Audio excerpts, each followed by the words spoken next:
Well, it worked. You tricked them. You applied for the position and they actually gave it to you as if you had earned it. And now you've been recognized by this incredible organization and you're sitting in a room with all of these amazingly talented, qualified people hoping that you don't get found out, that they won't realize that you're not as talented as they think you are. You're just you. That feeling's part of imposter syndrome. It's when you're in a situation and you doubt your own accomplishments. You feel outclassed, like you're not as smart as everyone else in the room, like you just lucked into an award or a role that you don't actually deserve. And sooner or later, they'll just discover that you really don't know what you're talking about. And it's a sucky, stressful feeling to have, but it doesn't have to be a negative thing. So let's talk about imposter syndrome, what it really says about you, and how you can use that emotional signal to your benefit.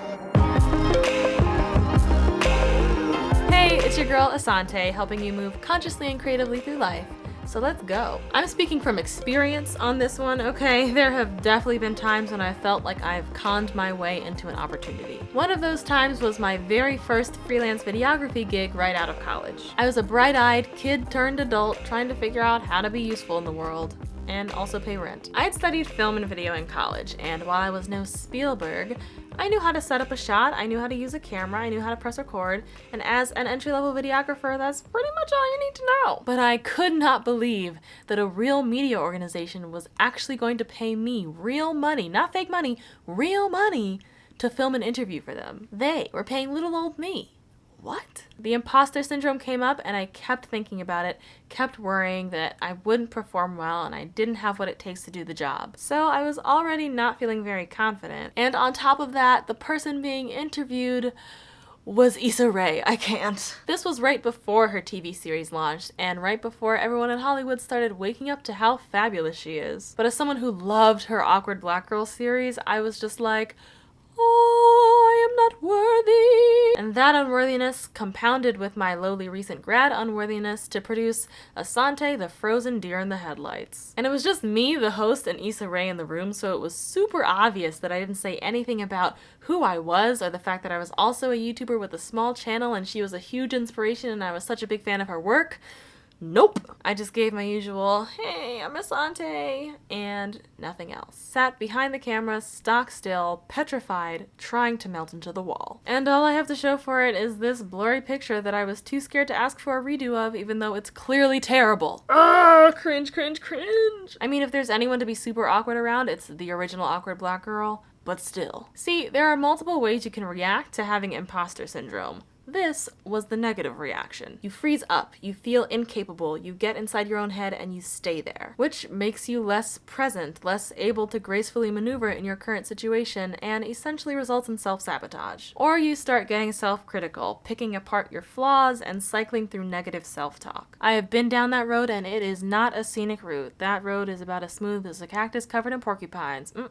But you don't have to have that negative reaction. You can take a step back and give that imposter syndrome thought some context. Look, everyone struggles. Everyone is stumbling through things and making things up as they go. That's completely normal. No one has it all together and no one is perfect. Perfect.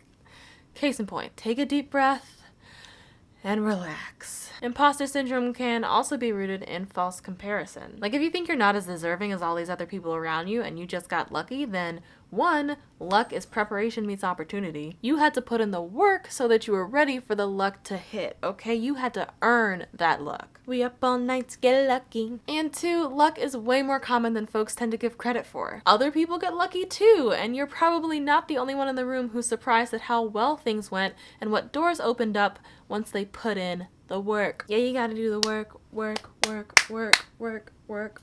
What imposter syndrome really says about you is that you are taking it to a whole nother level, okay? You are leveling up in your life. Like, congrats. Yes. Feeling like you're in over your head means you're about to learn how to swim, okay? You better get it, all right? You better hit that breaststroke, okay? It's not that you're out of your league, you just moved into one that's a lot nicer. Frame it as signaling your impending benefits. The times when I've gotten the worst imposter syndrome were the times where my life was actually going the best. It's a sign that I was succeeding beyond my wildest daytime, should have been paying attention, but wandered into fantasizing about future fame and glory distractions. I felt like an imposter when I started attending college at Harvard of all places. How did that happen? I felt like a fraud when I got a dream internship at an industry-leading company right after I graduated. What experience did I have? And don't even get me started on asking for a promotion. I felt too bold. But really, I was plenty qualified for these roles, or they wouldn't have given them to me. I was just leveling up in life. Imposter Syndrome says that you are being pushed out of your comfort zone. Embrace the opportunity to grow and acquire new skills that will make you even more qualified in the future. Imposter Syndrome says that you respect the room that you're in. R-E-S-P-C-T. R.I.P. Aretha, we love you. You respect the room and you know that you're surrounded by talent. Who wouldn't want to be in that room? Take the moment, be in the room. You learn from the people around you, make some awesome connections, develop relationships. Even though you might feel like a fraud, know that to get to this point, someone believed in you. You know what? Maybe you don't quite measure up yet. Maybe you're so new to the game that you rolled up in your tracksuit bottoms when everyone else was in uniform. But someone saw your potential. They knew that you had it in you. Let yourself grow into the role and prove them right. The only way for you to always know exactly what you're doing at all times is to only repeat tasks that you've already done before. Like imagine just having to do 5th grade over and over again. Yeah, you'd get really good at 5th grade, but there's only so much tasteless school pizza and just around the corner puberty videos that a person can take. Life needs new challenges to be truly fulfilling. If you feel like you're outclassed, use it as motivation to be the best version of yourself. Work hard to get up to speed, experiment, try things, learn as much as you can. Don't be afraid to ask for help or advice, and don't be afraid to fail. It's human. And instead of comparing yourself to others around you, compare your current self to 3 months ago self or a year ago self. Appreciate how much you've grown and realize that it's that growth and improvement and resilience that's brought you to this point, ready to take on this next big challenge. I believe in you. Let's get it. If you're new here and you're interested in personal development and life motivation, then you should subscribe so that you don't miss new videos. In the comments, let me know a time where you had feelings of self-doubt and how you got through them. Big thanks to my Patreon patrons for supporting this channel and making sure all of my videos are captioned. Shout out to you all, names in the description. As always, remember to live spiritedly and think creatively, and I will see you next time. What's been making me happy lately is something that you might have seen if you follow me on Twitter, which you totally should, but I got selected as YouTube Next Up! I'm super excited. This is a program that a lot of people that I admire, a lot of my YouTube friends have been through, so I'm super excited to have been chosen this year.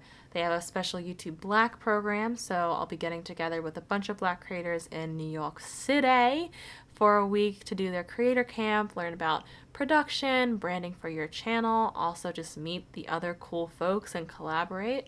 So really excited for that. If you want to see some of the behind the scenes of YouTube Next Up, make sure to follow me on Instagram because I do use Instagram stories quite a bit.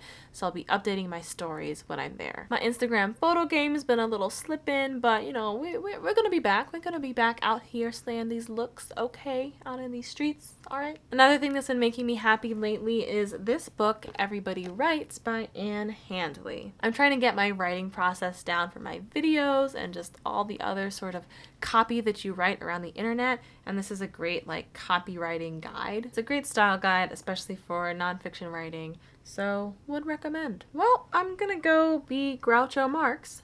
I'll be right back. We're up all night to the sun, we're up all night to get some, we're up all night for good fun, we're up all night to get lucky and finish this video.